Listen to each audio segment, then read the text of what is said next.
सोना तस्करी का गढ़ बना यूपी, 76 कारोबारी रडार पर, बदनाम रूटों से आ रहा है सोना। नमस्कार, मैं स्वागत करती हूं आपका यूपी न्यूज 24 में। आइए नजर डालते हैं आज की एक खास खबर पर। एक तरफ जीएसटी चोरी पर सरकार का शिकंजा कसता जा रहा है, दूसरी तरफ सोने की तस्करी का रैकेट मजबूत हो रहा है। सराफा कारोबारी अपने कैरियर तस्करी की भाषा में ट्रैवलर के जरिए प्रदेश में तस्करी का सोना ला रहे हैं। इसमें सबसे बदनाम लेकिन महफूज रूट कोलकाता मिर्जापुर मुगल सराय का इस्तेमाल हो रहा है। खुफिया एजेंसियों के मुताबिक हर महीने 250 किलो से ज्यादा सोना बदनाम रूट से आ रहा है। इसके अतिरिक्त करीब 300 किलो सोना अन्य रास्तों से पहुंच रहा है। इस खेल में कई सफेदपोश सराफा कारोबारियों की भूमिका सामने आई है। करीब 76 कारोबारी जांच एजेंसी की रडार पर हैं। इनमें से सबसे ज्यादा कानपुर, लखनऊ व गाजियाबाद के हैं। जांच एजेंसियों के मुताबिक पहले सबसे ज्यादा तस्करी का सोना नेपाल के रास्ते आता था।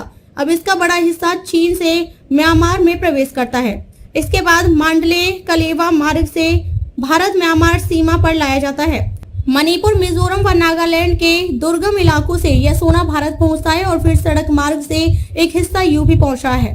दूसरा स्रोत दुबई है, वहां से मुंबई व गुजरात के रास्ते यूपी पहुंचाया जाता है। तीसरा स्रोत बांग्लादेश है, वहां से कोलकाता के रास्ते तस्करी का सोना आ रहा है। तीसरे रूट को तस्कर सबसे सेफ पैसेज मानते हैं। इसमें ट्रेन व सड़क दोनों मार्ग का इस्तेमाल होता है। इसी रूट से कारोबारी के ट्रैवलर कानपुर, लखनऊ व गाजियाबाद में 80% सोना खपा रहे हैं। मुनाफा बढ़ा तो तस्करी में तेजी भी। जांच एजेंसी के मुताबिक सोने पर आयात शुल्क, सेस व जीएसटी मिलाकर लगभग 70% टैक्स है। 1 किलो सोना करीब 62 लाख रुपए का है। इस पर टैक्स करीब 10 लाख है। 1 किलो सोने की तस्करी में तस्कर से व्यापारी तक सोना पहुंचाने वाले ट्रैवलर और अन्य बंटवारे के बाद भी मांगने वाले को 6 लाख रुपए की बचत हो रही है, जबकि पहले 4 लाख रुपए प्रति किलो की बचत होती थी। सिंडिकेट की गहरी जड़ें। पिछले दिनों राजस्व खुफिया महानिदेशालय DRE मुंबई की सूचना पर इंदौर से जैन नाम के ट्रैवलर को पकड़ा गया था। वह मूल रूप से बांदा का निकला। पूछताछ में उसने उगला कि वह सोने की सप्लाई लखनऊ, कानपुर व गाजियाबाद में कर रहा था।